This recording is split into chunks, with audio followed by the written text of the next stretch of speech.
Deer guys, আজকের এই ভিডিওটি মূলত ইচ আদার এবং ওয়ান আনাদার নিয়ে তোমাদের যে কনফিউশন, সেই কনফিউশনটা নিয়ে। ইচ আদার এবং ওয়ান আনাদার মূলত এই দুটো হচ্ছে রিসিপ্রোকাল প্রোনাউন। তো কোথায় ইচ আদার এবং কোথায় ওয়ান আনাদার বসে সেটা দেখো। ইচ আদার হচ্ছে দুটি ব্যক্তি বা বস্তুর মধ্যে পারস্পরিক সম্পর্ক যদি বোঝায় তাহলে ইচ আদার তোমরা ব্যবহার করবে।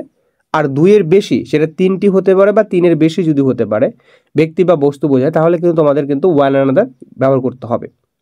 মাথা রাখবে ইচ আদার বানানটা হচ্ছে সঠিক বানানটা দেখো।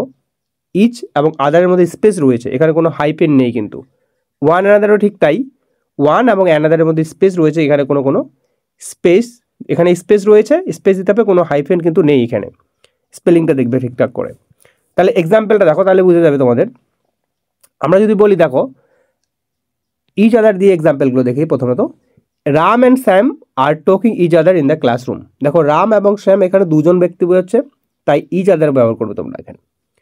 Raju and Riya love each other, Raju আর রিয়া হচ্ছে দুজন, তাই এখানে ইচ আদার পড়বে।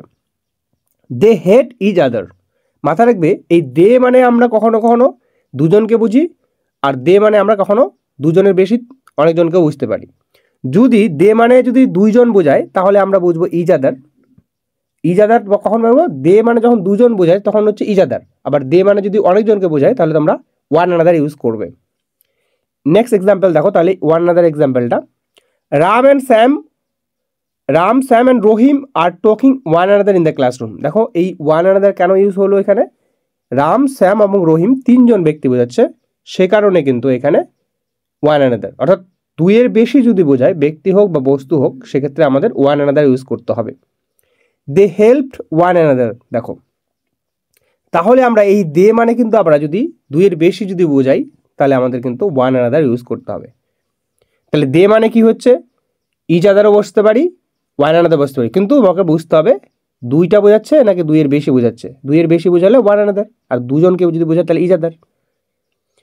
এটাই বলছে উইটার ক্ষেত্রেও তাই। এই যে উই দ্বারা এবং দে দ্বারা দুটি ব্যক্তি বা বস্তুর মধ্যে পারস্পরিক যদি সম্পর্ক বোঝায়, দুটো ব্যক্তির মধ্যে, তাহলে তোমাকে ইচ আদার ব্যবহার করতে হবে। এবং যদি উই এবং দে দ্বারা যদি দুটি ব্যক্তি বা বস্তুর থেকে যদি বেশি যদি পারস্পরিক মধ্যে সম্পর্ক বোঝায় তাহলে তোমাদের ওয়ান আনাদার ব্যবহার করতে হবে। তো সঠিক এর স্পেলিংটা কি দেখো, এখানে কারেক্ট স্পেলিং যদি বলি আমরা, কারেক্ট স্পেলিং দেখো ইচ আদারের মধ্যে স্পেস রয়েছে, এখানে ওয়ান আনাদারের মধ্যে স্পেস রয়েছে। আবার ইনকারেক্ট স্পেলিং কোনগুলো দেখো, ইচ আদারের মধ্যে কোনো স্পেস নেই, ওয়ান আনাদারের মধ্যে কোনো স্পেস নেই, এটা হচ্ছে ইনকারেক্ট। তারপরে দেখো ইচ আদারের মধ্যে একটা হাইপেন দেওয়া হয়েছে, ওয়ান আনাদারের মধ্যে হাইপেন দেওয়া হয়েছে। তো এগুলো হচ্ছে ভুল স্পেলিং। তো এই ছিল ছোট্ট একটা ক্লাস। তোমাদের কেমন লাগলো অবশ্যই কমেন্টে জানাবে, আর ভিডিওটি ভালো লাগলে অবশ্যই লাইক করে দিও। Thank you.